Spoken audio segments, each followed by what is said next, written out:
I must say, Christmas in Europe is one of the magical adventure anyone can have, and I am the lucky enough to experience it.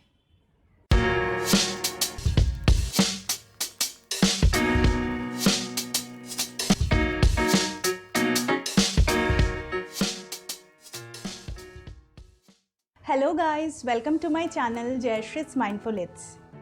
Today I am feeling very nostalgic as I was in Germany last year in this time and missing the Christmas vibe of the city. The time to truly appreciate the city, the Christmas market season, the city which is flooded with people and all sorts of belly bursting treats. I am revisiting the last year memories by visiting my Insta FB profile and seeing the photos which I have uploaded in this time last year.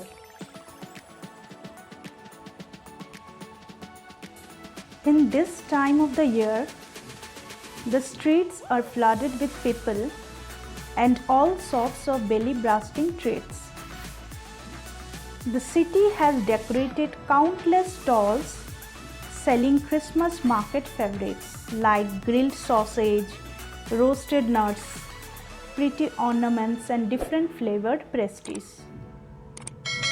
I must say, Christmas in Europe is one of the magical adventure anyone can have, and I am the lucky enough to experience it. So I thought of treating myself with a Christmas cake today and also wanted to be a healthy one. So today I will be sharing with you all the recipe of eggless choconuts cake. The recipe of the cake is healthy because I have not added refined oil, refined sugar, as well as it's free of maida.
So my dear friends, give it a shot and I am sure that you will love this recipe because it's very healthy, very tasty as well as it's very delicious. So give it a shot and enjoy this Christmas with this cake recipe and share your feedback in the comment section. Thank you for watching this video. I wish you all a very happy Christmas. See you all in my next video. Till then, take care.